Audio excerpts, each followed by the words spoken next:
you remember the $1.87 million man? No, not the billion, the $6 billion man. This is the $1.87 million man. His name, Mike Kennedy. You'll recall Mike Kennedy, the scofflaw of Ocean Drive Loop with his junkyard, was targeted by the Homer Planning and Zoning Department for $1.87 million in fines. Whoa! And attorney's fees, of course, out the wazoo. Those totaled, something like $25,000 to $27,000, best I can get my head around. Now, why do I bring up the $1.87 million man? Because Mike Kennedy is owed a huge debt of gratitude. So the roles have been reversed. The city now owes Mike Kennedy a great deal of gratitude, respect, and I'd say his $2,000 back. If Mike's already paid his $2,000 fine, remember, it started at 1.87. Well, it started, I'm sure, much less than that. Went on over the case over the years, added up to $1.87 million that Mike was going to have to pay to the city in fines and so forth. And so, of course, that's not acceptable. And Mike continues to fight for his own sovereign property rights and so forth, and runs up a pretty big tally on the attorney side of the table for the city of Homer, $27,000. Well, it comes down to it. Decided to save face to the city and say, look, let's just make this go away. You give us, X number of dollars in attorney's fees and so forth, and then promise to never do it again, et cetera, et cetera. Finally gets down to $2,000. All of this gets whittled down to $2,000 that Mike Kennedy owes the city of Homer. And all right, so fine. Maybe he's already paid the $2,000. I don't know. But let me tell you a story. You may recall an ill-fated ERA flight landed last week, wheels down, immediately wheels collapse. It begins to slide on its belly. Now, thank God that everybody walked away from that flight. Every single person walked. No limps, walked away. That's the miracle. But now you've got a plane stuck in the middle of the runway. Who among you would step up and say, I can fix this problem? I will take care of this problem. Who? Mike Kennedy, the $1.87 million man. Isn't that ironic? Your city manager sued this man.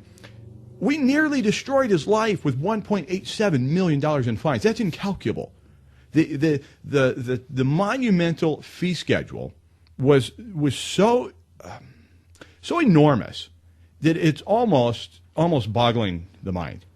And here's this guy in the time of need. Mike Kennedy says, no problem, I'll step up, I'll help out. I mean, this is our airport. This is our means of access to the outside world if we need it in an emergency or just day-to-day business and life. If Homer's truly going to be open for business, we need that runway open. Nobody's got the tools, nobody's got the skill, nobody had the wherewithal to remove this airplane from the runway, but for Mike Kennedy. Now, it reminds me of a word that I've been thinking of a lot lately. The word is community. What does community mean to you? What does it mean to be part of a community? This community, for example, Homer, Alaska. The audience of this program, by the way, Alaska Matters. I'm Christopher Story, along with David Webb, who's engineering and producing this program back up at the mothership of KGTL AM 620, FM 100. So we're talking about community. So the definition of community that I like and I gravitate towards is this: a feeling of fellowship with others as a result of sharing common attitudes and interests and goals.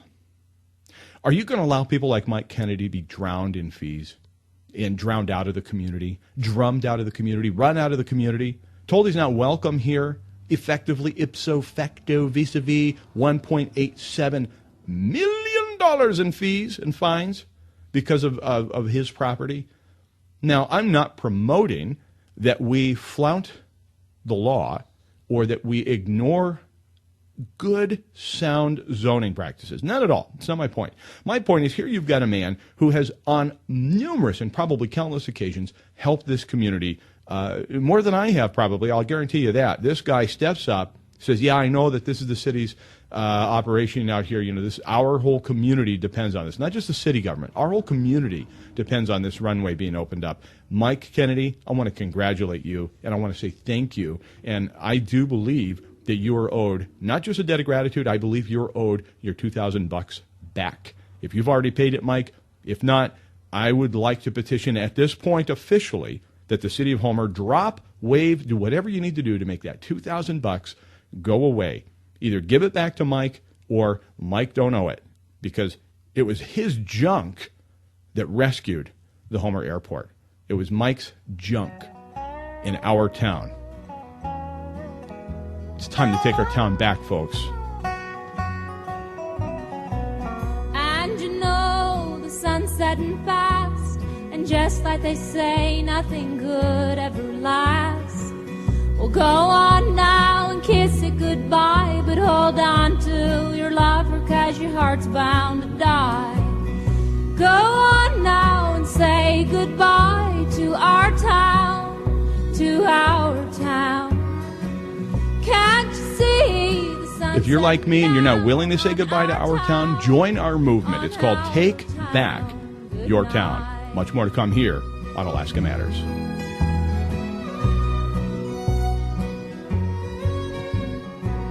Up the street beside the red neon light, that's where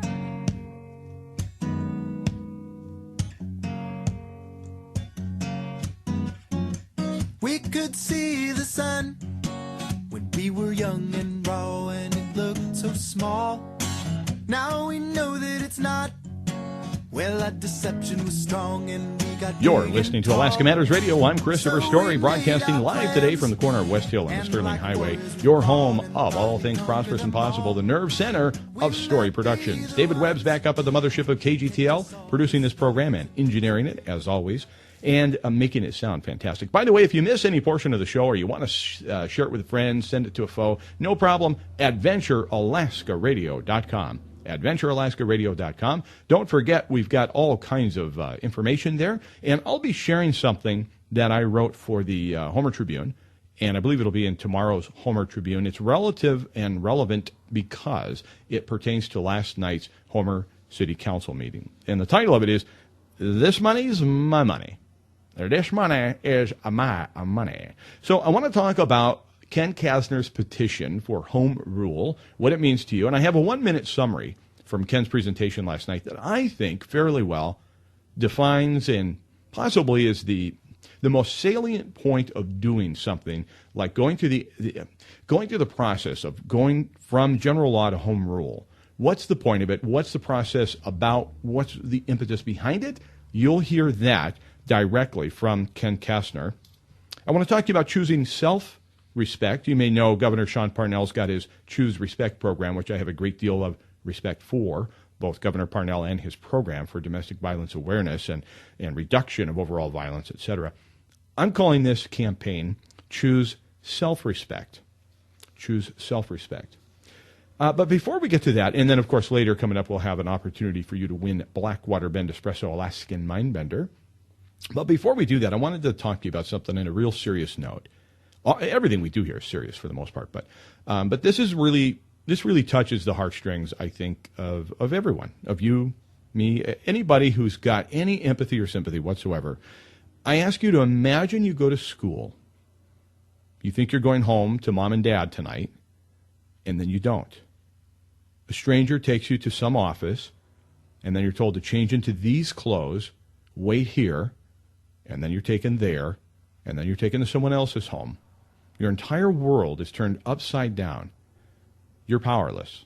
You have nothing of your own, nothing with you of yours. You feel totally alone, totally isolated from your world.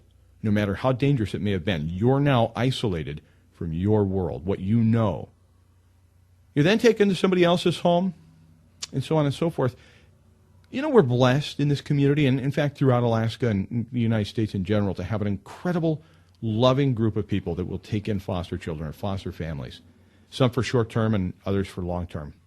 I had an opportunity at a Church on the Rock banquet recently to hear Dylan Weiser present and talk about the staggering number of children that are in the foster care system in Alaska and on the peninsula specifically. And then he drilled down even closer to home here in Homer, Alaska, in your backyard.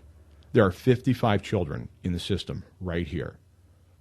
That's a number, he said, you can do something about. And it reminded me of a story that Jonathan Walker had just told or would tell, and I've heard him tell it before, about how he was feeling overwhelmed when he was in India and on his Malaysian trips with the enormity of tackling the sex slave industry and trying to get these hundreds of thousands of young women and girls out of the system. And he felt like, what can I do? What can one person do? In the face of all this, what can one person do? And then he went to the place in Calcutta where Mother Teresa had her operation, and he read something. When asked by a reporter, Mother Teresa said, the reporter asked, essentially, I'm paraphrasing, how can you make a difference? I mean, there is so much. You cannot stamp out hunger. You cannot stamp out starvation. You cannot stamp out all of these things in the world. How can you make a difference? And she said, that's not for me. Mine is to help the one in front of me. My task is to help the one in front of me. That really struck a chord with me, and I thought, there's something we can do about those 55 kids. Now, we can't change their circumstances necessarily, but we can make a difference, you and I. And so I talked with Deborah Lysick, the president of the Board of Realtors, and immediately Deborah Lysick and others with the board signed on and said, yes, this is an incredible program. Catch a Kid. The Lions Club instantly said, to whom do we make the check payable? We're also discussing this with other civic organizations in the community. And here's what it is.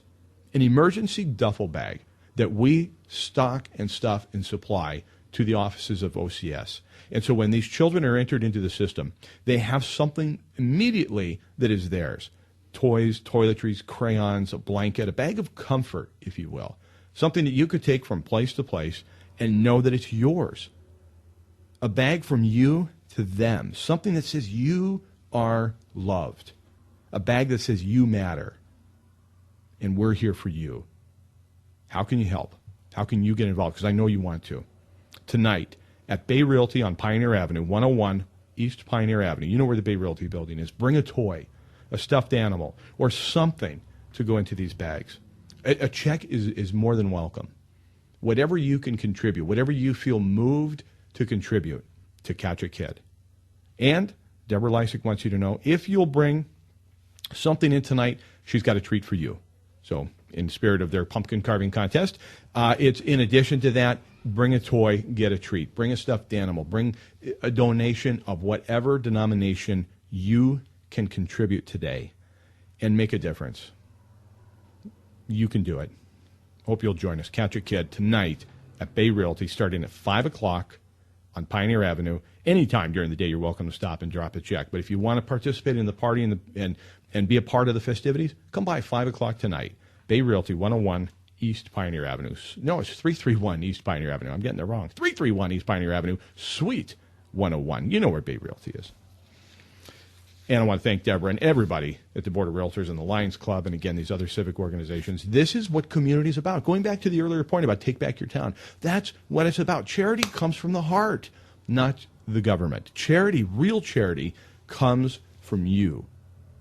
That's where charity comes from.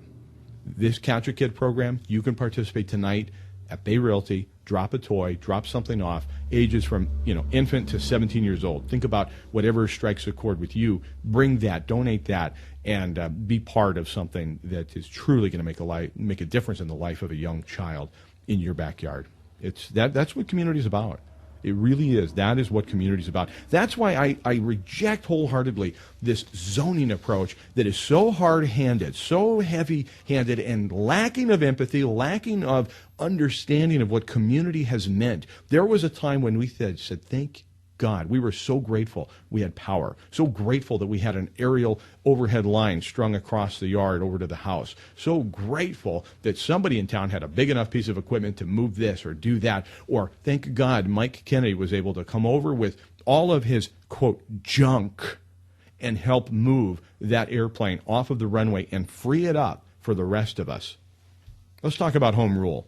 And nobody understands home rule better than Mr. Ken Kasner. This is not the first time in Homer, Alaska that it's been attempted. The last time was back in, I want to say, the late 70s, and it met with much opposition.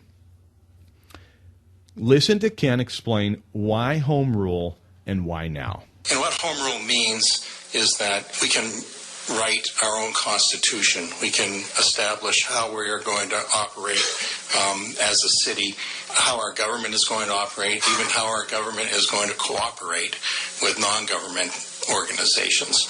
I'm not a big believer that government has ever been designed to do everything, but I think government should act in a cooperative manner.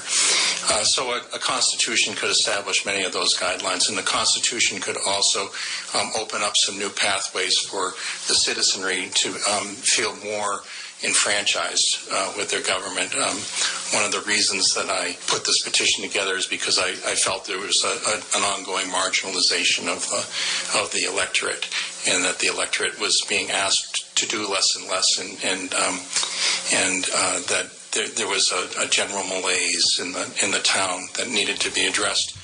I think that fairly well sums it up. Great job, Ken Kastner. I mean, think about how exciting that would be to be involved in, part of, and by the way, it is for you to be involved with. There's definitely opportunity for everybody to get involved with this petition process. It isn't a slam dunk or a done deal just because enough signatures are obtained to get it onto the ballot. It's not over till it's over. And guess what? You have a say in it all the way along, all the way through the process.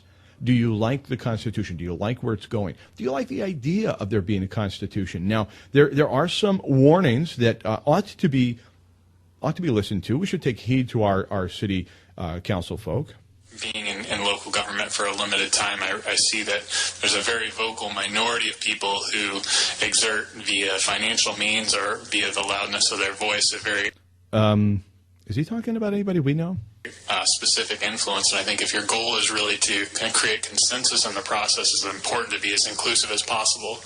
I think another issue to consider is the fact that a home rule city has significantly more power than we currently do, and any time that you make that step to invest, to divest yourself, the trade-off is you have more say, but you're also giving more power to that government. So that's a potential concern or something to be addressed. That's a great point, and I've thought about that a lot since I heard this last night at the Homer City Council meeting. I agree with Councilman Bo Burgess wholeheartedly. I too worry that under a home rule environment, well, let's just draw a scenario. Now, this is far-reaching, far-fetched, but let's just draw a scenario. What about a citywide USAD for natural gas? Let's just imagine that some monomaniacal group takes charge. They've got this doctrine. They've got this manifesto, if you will, that will allow them, the few, to decide for the many, to decide for everyone, that we're going to impose upon ourselves a $3,200 assessment on every single property and build, through that assessment, build out a private company's infrastructure. Let's just go really crazy and call it NSTAR. Now imagine that this wild-eyed group of frenzied home rulers decides that if you don't pay your $3,200 assessment, we're taking your property. It can be foreclosed on. This is crazy. Now, let's take it a step further. Again, you've got these wide-eyed, crazy-haired home rulers that are going to say, oh, you've got one building, a parking lot on the north side and the south side, but you have a multiple fractional ownership based on the condominium rules and so forth of the state of Alaska and the tax assessing of the Kenai Peninsula Borough. You're going to be subject to, get this, 8. It's crazy.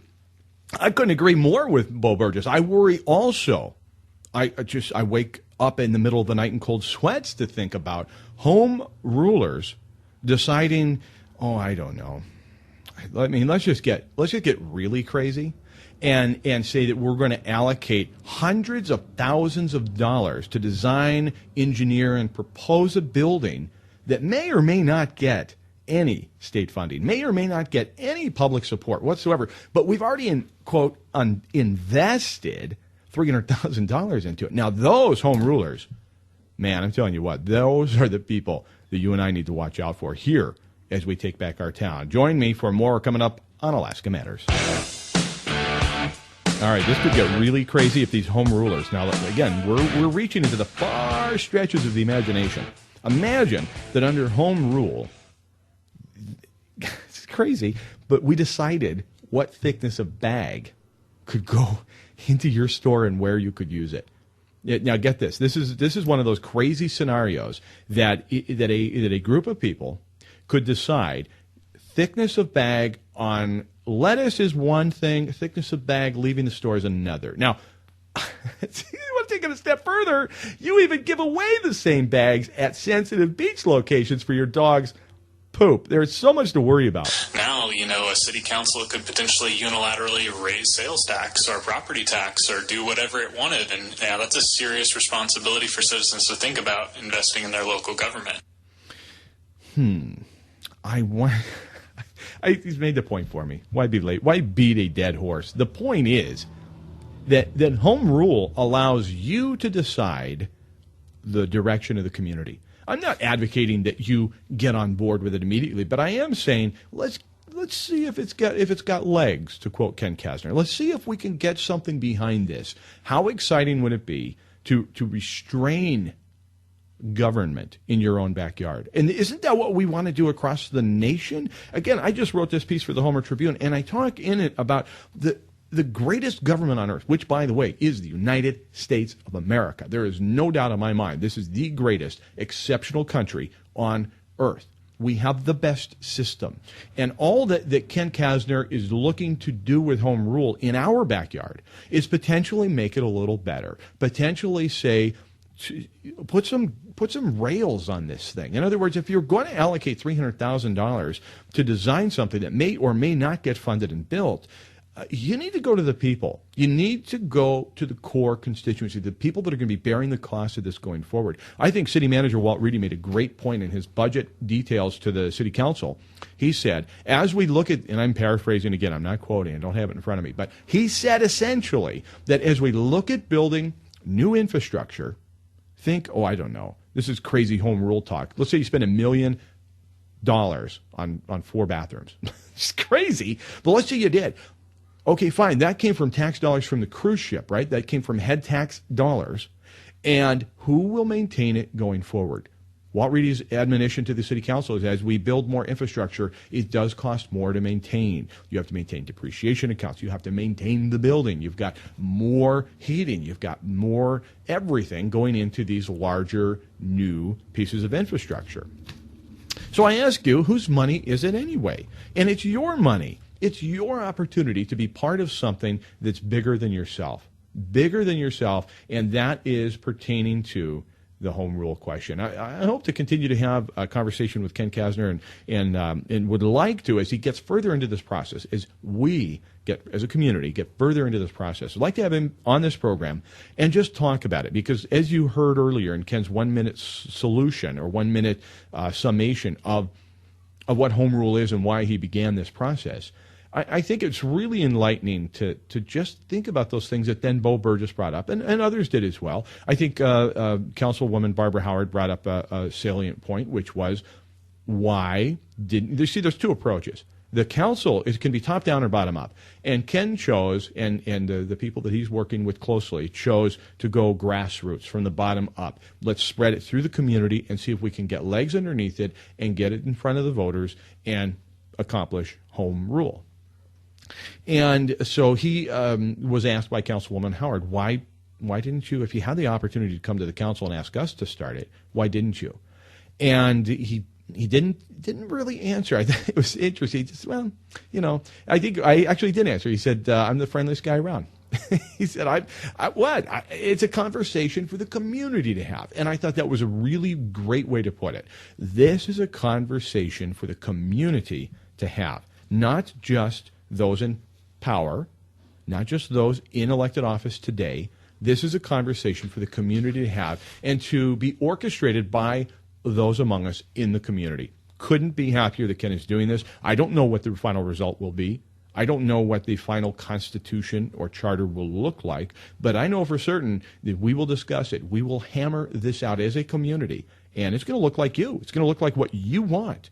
And you want less taxes. We know that. You want less government overreach. We know that. You want less disposing of your money without asking you.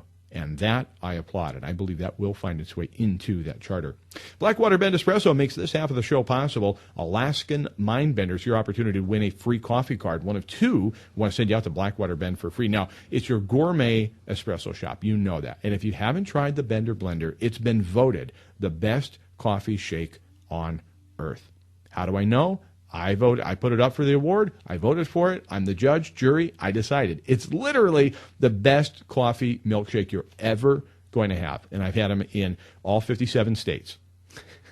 It's not just good coffee. It's gourmet coffee at Blackwater Bend Espresso, not your average drip. Here's your question. Which bear is larger, the grizzly bear or the polar bear? Those of you that are in the know, there's a trick to this question. I feel so smart. When I've got that's always the way the game show hosts are, right? They've got the answer, and so they appear to be the smartest guy in the room. It's just because I've got the answer sitting here. I didn't know. I got this wrong. And then I looked up the facts. So the grizzly bear or the polar bear, which is larger? Text me your name and answer right now, 299-7653. Just take a guess. You got a 50-50 chance of being right here. Grizzly bear or polar bear, which is larger? 299-7653. Want to hear from you. Send you to Blackwater Bend for free. You're also welcome to send an email. Those of you that do not text, you're always welcome to enter by emailing story at xyz.net, story at xyz.net, or go to our website, adventurealaskaradio.com, adventurealaskaradio.com, email story at xyz.net. When we come back after the top of the hour news, we've got a full another half of the program. I want to talk about some more things that happened at the council meeting last night pertaining to taxation. And that's really what prompted my point of view to the Homer Tribune, which you'll read tomorrow, is whose money is it anyway? And is not paying more in taxes actually cutting who can spend it better? Where should this money be going, et cetera, et cetera? I also want to talk about choose self-respect. Going to delve a little bit into the Obamacare or baggage care question as it pertains to Medicaid. Do you want to expand the welfare entitlement state in Alaska by 40,000 people? Is it a good idea? And can you respect yourself? Can you respect yourself when you are accepting these kinds of forms of aid? That's the question. Whose money it is anyway? Hey, got more about Catch a Kid, all kinds of stuff coming up here on what my mom calls the greatest show on earth. Don't go anywhere. More to come on Alaska Matters.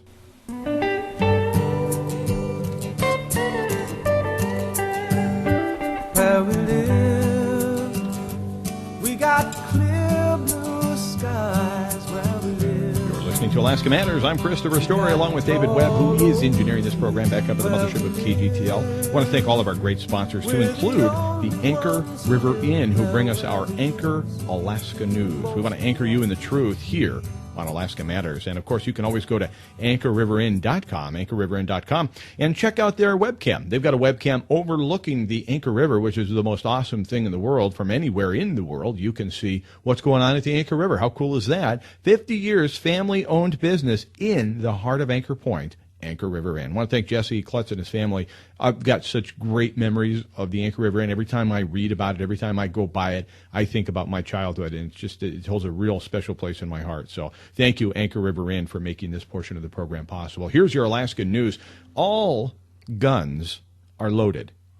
Just 6 years old, a young boy in Delta Junction will have to go through the rest of his life knowing he ended someone else's accidentally.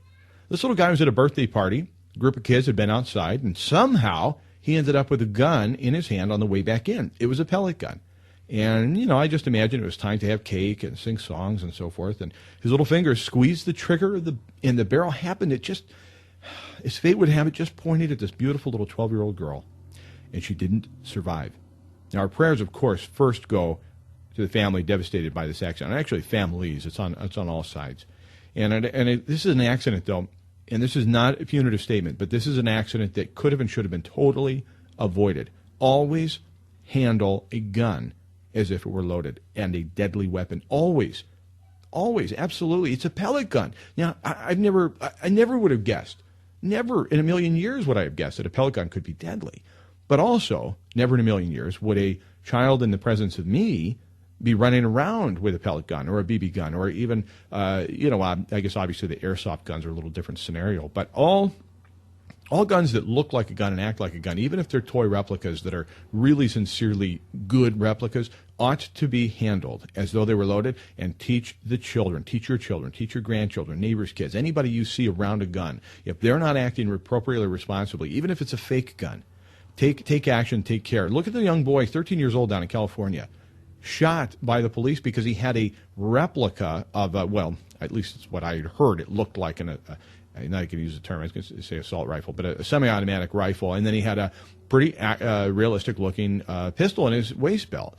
And it was just tragic and terrible. We need to teach our kids exactly how to handle a gun. Now, I was at a dinner party the other night, and my father-in-law brought in a gun. It's about 100 years old. They don't even make ammunition for this gun anymore. It's so old, they don't even make ammunition for it anymore. And we all know that. And yet, every single one of us handled it as though it were a deadly loaded weapon. And that's just, I mean, it's 100 years old. It ain't firing. There is no ammunition for it. And yet, none of us that handled it, from my father-in-law to me, my father, uncle, and son-in-law, none of us handled it as though it were anything but a loaded, very dangerous weapon. You need to respect it. So we say, rest in peace, little Marina Ryback, and God bless her family. Every gun is loaded. Handle with care. Be positive, even in the face of tragedy. This was a piece that I saw in the Peninsula Clarion that I wanted to share with you, written by Sarah Hardin, about Latasha King. She'd always wanted to know her own blood type, the story opens. On July 15th, the 17-year-old girl, Nikiski resident, finally heard the answer while being wheeled into surgery for a massive spinal injury. In the hall at the Alaska Providence Medical Center, she heard someone say, "Be positive," and thought they were emboldening her. In reality, that was the person declaring her blood type, be positive. But she took the phrase to mean be positive, as a state of being positive. It's a phrase that she lives by today. Miss King had been one of 4 teens in a car, just like any other day, any other kid in Alaska heading out to go fishing. I think this happened in July, I want to say. And on this day, only 3 of the 4 would emerge from the car after it had been rolled over time and again. And when she was pulled from the car, she did not have the ability to walk. It's a tragic accident, and in a split second, she lost her mobility. And yet she's extremely positive. She's got a great outlook on life, looking forward to graduating from the Nikiski High next semester, finishing with just a few credits she needs to graduate. And along with her education, her days are filled with doctor therapy appointments, tutoring, and learning to adapt to living life as a paraplegic and handling it with a sweet smile and teenage spunk. What an inspiration. I mean, really worth remembering, right? What are your problems? And this is the phrase that I want to leave you with on this note. Every adversity comes with it the seed of an equivalent or greater benefit. Every adversity, every single one. And your job in the moment, your job today, your job then when it happens is to find that equivalent or greater benefit. That's your mission, that's your job, that's your purpose. And that's our news. Alaska Mindbender. Let's do one more. Let's ask one more time. We've got numerous people that have entered, and I want you to have an opportunity as well to go to Blackwater Bend for free. The Alaskan Mindbender question is, which bear is larger, the grizzly bear or the polar bear? Text your name and answer right now, 299-7653, 299-7653. A little bit of a trick question. Which is bigger, grizzly or polar bear? 299-7653. We'll be back with more here on Alaska Matters Radio. Well, I woke up to the sound of silence. The cars were cutting like knives in a fist fight. And I found you with a bottle of wine, your head in the curtains, and heart like the 4th of July. You swore and said we are not shining stars. This I know, I never said we are. Though I never been through hell like that, I've closed enough windows to know you can never. I'm looking at all my text messages here. Lots and lots to come. Keep sending those text messages. 299-7653. 299-7653. Anything on your mind, you want to respond to the news we just read, you want to respond to the Alaskan Mindbender, feel free. 299-7653, which is a larger polar or grizzly bear. Whose money is it anyway? This is the question that's been on my mind since last night's Homer City Council meeting. There was a lot of discussion about the missing million. That would have been a better title for my piece. If it's not too late, maybe we can change it. The Missing Million. There's $1 million missing from the city coffers, according to those elected to run the community. Now, I say it's not missing. Look in your pocket. That's exactly where it is, and that's, by God, where it belongs. You earned your money. You earned your money. You get to keep it. How much money do you get to keep of every dollar you earn? As much as possible. Why is it that some of us are lambasted for trying to make this an affordable community?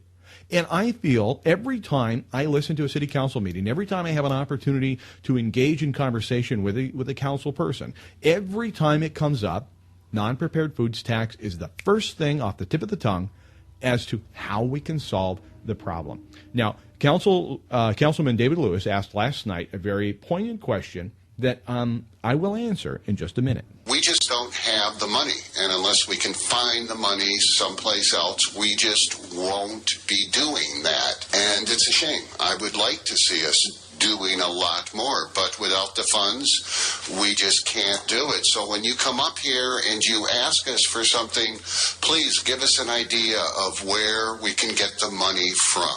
Okay, I've got it, Mr. Lewis. Thank you for asking a very poignant question. I found some of the money. Okay? Found some of the money. $20,000 spent on surveying a trail in the wrong location.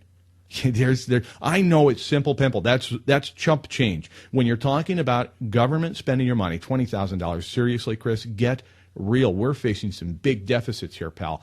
What I'm doing is I'm framing the point that money's being wasted every single day. If you're an elected official and you believe that spending $250,000, you believe spending $300,000 of my tax dollars, of your tax dollars, is a worthy investment to design a building that may or may not get built, may or may not get built, that's not an investment. Go back to your dictionary. Go back to your definition of what investing means. Investing means to have a rate of return. You invest capital and you expect a rate of return. When you invest in design and plans and everything for a failed, that's like saying you invested in a beautiful stateroom on the Titanic. You didn't invest. It sunk.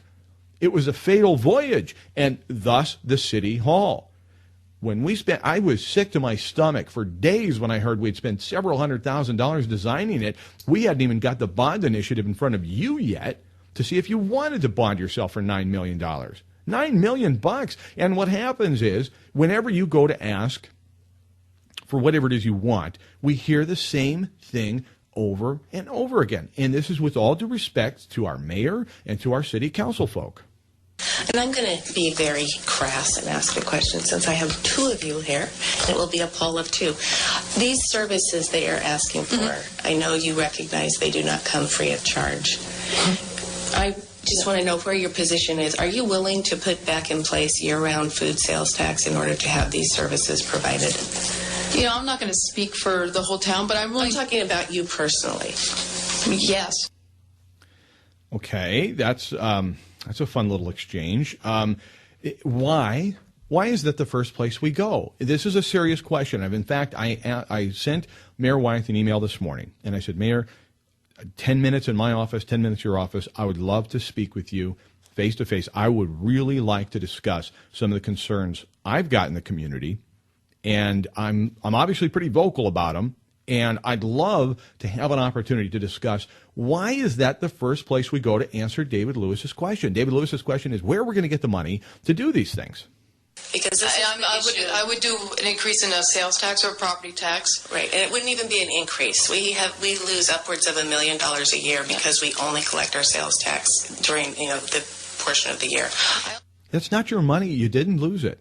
Again, with all due respect to my friend, Mayor Beth Wyeth, you don't lose the money that I get to keep. You didn't earn it, you don't lose it. That's bottom economics, and that is bottom line economics, and that is a tax increase, Mayor.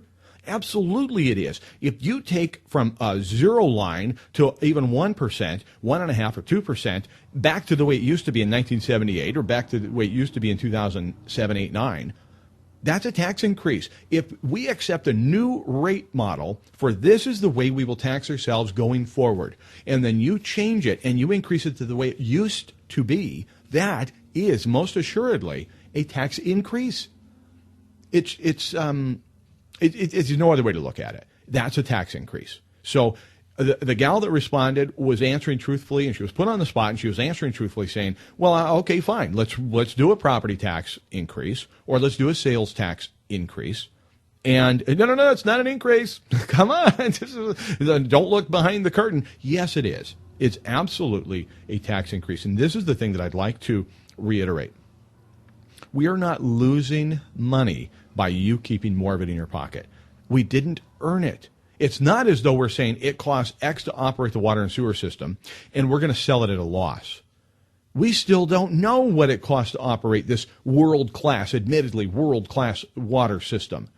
We've won awards. I say we. Todd Cook and his crew have won awards for incredible water, incredibly well protected, well treated, well handled, well cared for. It's world class. We don't know what it actually costs to operate it. What we need, I believe, is either a complete fundamental change and transformation. I love to adopt their language. We need to fundamentally transform the way we do business, or we need a forensic audit now. We need a forensic audit now of the enterprise funds, of the general accounts, of where monies are going, how it's allocated, and where monies are going. I'm not making an accusation or casting aspersions. I'm saying we don't know, you and I. We just don't know. We don't know where it's going. And it's too early to say that what we need to do is simply pay more. No, and it's not the city losing money. It really isn't. I hope you can see that. Now, it's a little bit awkward for me. Now, I've been listening to Homer City Council meetings like a junkie, and that's it too. Let me go back to that real quick on the non-prepared food sales tax. I have friends in Anchorage that are arguing for sales tax versus property tax, and I'm warning them, and I'm saying, careful what you wish for. It's like climbing into bed with the devil. Once you get a hold of a taxation model like sales tax and some reduced property tax, they're never going to let it go. Never will they let it go. Here, we've asked for some tax relief. That's it. It started with a borough proposition, the city of Homer, and I'm grateful to whomever made the decision. If it's Walt Reedy, thank you, Walt. If it's the mayor, thank you, mayor. If it's the former mayor, thank you, mayor. Whomever made the decision to say, you know what, the people spoke, the people voted, they don't want to pay, in the city limits even, the non-prepared food sales tax. Great. Bravo. Thank you very much for following through on the wishes and will of the people. So I'm grateful for that. But why is it that every single time somebody is asking for something, well, if you would pay the non-prepared food sales tax. Remember, another council person said, well, maybe you don't need a fire department. Maybe you don't need a police station. I say maybe we don't need 4 people in zoning causing trouble for people like Mike Kennedy, who then come in and save the day. Members of our own community telling the fire station that their burn ban banner warning sign is out of compliance. Insanity. Insanity. I mean, it's literally insane. I feel like I'm going insane right here on Alaska Matters Radio.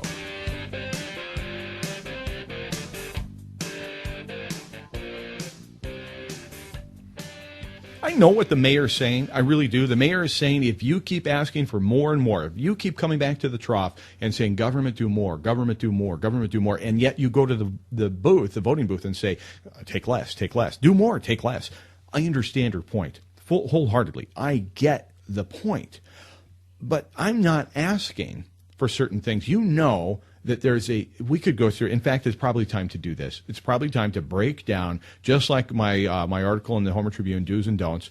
It's probably time to start breaking it down again and go back and say, okay, let's reiterate what we are not asking you to do. I did not ask you to take $300,000 out of the accounts of the police and fire, and I think there was one other. I did not ask you to take the money out of there and start designing something. I'm of the mindset that you have an engineer and your public works director. You have a project director. You have all kinds of people down at Public Works with great amount of skill in estimating, great amount of skill in engineering. You have 4 people in your planning department.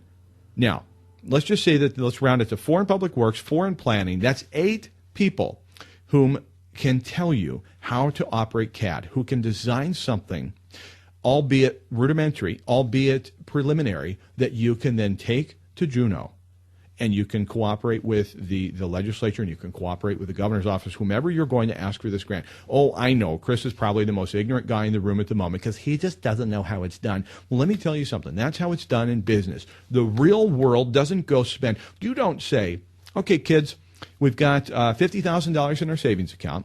Now, what we're going to do, Mommy and Daddy are going to spend $30,000 and design a home. And we're going to then go to the bank and see if we can get pre-approved for a mortgage after we spend $30,000 designing it. Malarkey. That's not what you do. You draw something out. You say, here's a rough estimate of what I want to do. It is about what I think it's going to take, what it's about going to cost. Now, everything I do is going to have to, of course, be subject to final engineering, et cetera, et cetera. But would you go ahead and pre-approve me for the final amount? Oh, I know. I'm sure the system's much more complicated than that. That's not my fault. Fix the system.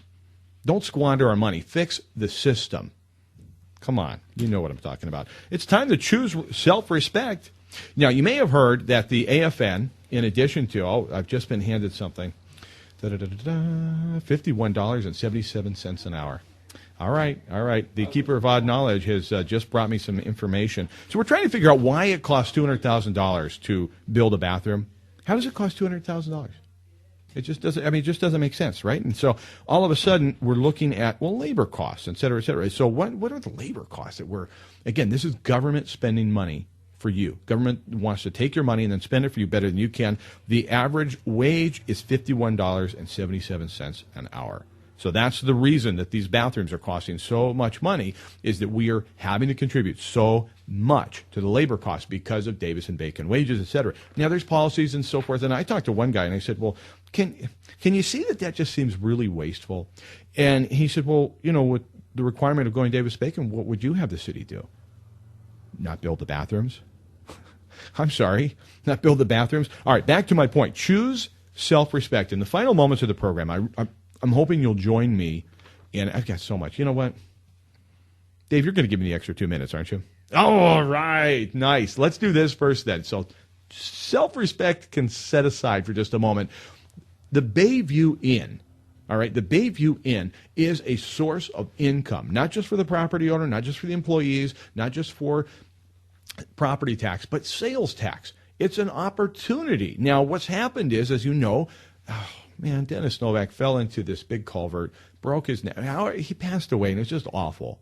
I mean, it's heart-wrenching. It's a horrible story. Well, he's living in this non-conforming zone simply for the fact that the business has been there since 1950, pre-zoning, which came in 1982, pre-City of Homer, which came in 1964, pre-annexation about 99, 2000.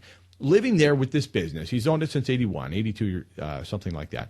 Owned it for the longest time. It earns sales tax for this community. Now, on the one hand, you're hearing you better pay more for your bread and butter, literally. Bread and butter is going to go up, bucko, your non-prepared foods costs, right? Okay, then you're told this. Really don't support doing this? Doing what? Well, doing this is extending the definition of non-conforming use when it talks about the city code right now allows you to be in compliance within 12 months. If you don't operate within 12 months, you can still be in non-compliance within that 12-month zone. You keep your non-compliance usage. If you go beyond that, then you lose your non-conforming. And basically, they wanted to redefine that to 36 months, and from 12 months to 36 months. Dennis Novak's property is a great example of that, because here you've got this tragic accident. It just doesn't compute. The family's thousands of miles away trying to figure out how to handle probate, go through the estate process, can't open the business, can't find anybody to open it up for them. And here's the voice of reason, Charles Davis. It's freedom. Somebody that put a business in there, there's other businesses just like it up there right now. So if you eliminate that, there's no compelling. The city doesn't have a compelling entrance that I see. Exactly. There's already motels up there. Yes. We need more money. We need more money for library people. Yes, exactly. Again, Charles Davis, the voice of reason. Who thunk it? I mean, that's the truth. It's freedom. It's private property rights. And yet we just don't seem to be getting anywhere. And now I thought this was a really salient moment to justify 36 months. My name's Adrienne Sweeney, innkeeper at the Driftwood Inn and AJ's Old Town Steakhouse. I'm here to speak in support of Ordinance 1342. Keep it short and simple. I believe that 36 months is fair and reasonable. I know when my grandmother's estate went through probate, it took almost 5 years. So I believe 36 months is definitely a good compromise. Thank you. And then shortly thereafter, even after that testimony, My personal feeling is that an amendment in the range of 24 months makes a lot more people a lot happier. well, okay, there was Councilman Bo Burtis wanting to make a lot more people a lot happier by extending this only to 24 months, not 36, even though they just heard from a business owner and a community member and a family member of somebody who's gone through the estate process that it could take up to 5 years. Where's the empathy? And okay, again, cast all that aside. Forget that. You just pretend that you have no empathy. Pretend that you are a complete cold, callous person. All right, forget all of that. Forget what Dennis has done for the community, etc. And again, I wasn't even on the same political side of the table as Dennis. Doesn't matter. He's a great community member. Forget all that. Let's talk about sales tax dollars. Sales tax dollars. Here we are on the one hand gasping for air, gasping for more money, and then telling a business like the Bayview Inn, shut your doors, you're done. You're out of compliance. You're out of compliance. I got a text message. Hi, Chris. Thanks for touching on the gun safety issue. Lately, I've started teaching my 6-year-old daughter what the NRA has always taught. If you see a gun, leave the area immediately and tell an adult. Elegantly simple. You see a gun, leave the area immediately, tell an adult. And that should reach out to any kind of pellet, BB, any kind of gun. Any kind of gun. Good advice. Amber and Leah, you are correct. The polar bear is bigger than the grizzly bear, but here was the trick part, not bigger than the Kodiak bear. 1,400 pounds is the Kodiak bear, the polar bear 1,400 pounds, and the grizzly bear about 800 pounds on average. So a little bit of a trick question. Indeed, the polar bear is bigger than the grizzly, but not bigger than the Kodiak. They're about the same. Gots to love them bears as long as they stay out of your tent. That's what spooks me. So again, thank you, Amber and Leah. You'll have coffee cards waiting for you at Blackwater Bend Espresso. Choose self-respect. Now, you may have heard, again, the AFN and the Alaska Chamber of Commerce are piling on Governor Parnell to expand Alaska's welfare state, expanding those who qualify for Medicaid. That's approximately estimated to be about 40,000 people. That's poverty consciousness. I've emailed Governor Parnell. If you agree, if you concur, please do the same. Email Governor Parnell and say, we choose self-respect. Let him know you stand with him. Let him know you support his decision to not expand welfare. How long, Jim Rohn asks, how long would you give your average baby to learn to walk? The answer is simple, until they can walk. But welfare is a state, it's a safety net. It's not a state of being in perpetuity. And that's what happens with these cyclical things, these cyclical programs. You cannot escape them. So to expand it to 40,000 more people, the welfare cycle kills ambition. It destroys motivation. Please email Governor Parnell now. He's under pressure now. He needs to hear from you that you support him to not expand Medicaid in Alaska. Say yes to choosing self-respect. Say yes, Governor Sean Parnell, we're behind you 100%. Forget about party affiliation. Forget about oil taxes. Forget about all that. We're talking about real self-respect. And how can you respect yourself? How can I respect you if you don't respect yourself? You have to stand up and say, I need a hand up. Will you help me up? And yes, we, the community, we, those in the charitable positions in the private sector, will help you whenever and wherever possible. And God willing, there will always be some sort of a safety net in the government, but it cannot be a hammock. Say no and ask the governor to continue to choose self-respect. Choose self-respect. Thank you. Thank you, everyone. This has been a great show. AdventureAlaskaRadio.com is where you can listen to it back. Share it with a friend or foe. It's okay. Either way, AdventureAlaskaRadio.com. I want to thank everybody who participated in our contest. Dave, thank you for being the best engineer on the face of the earth. And, of course, you for being the best listener. I'm Chris Story, and as always, for all of us here at Alaska Matters, I want you to go out into the great land and make a difference, be the best you can be, and live on purpose. God bless you.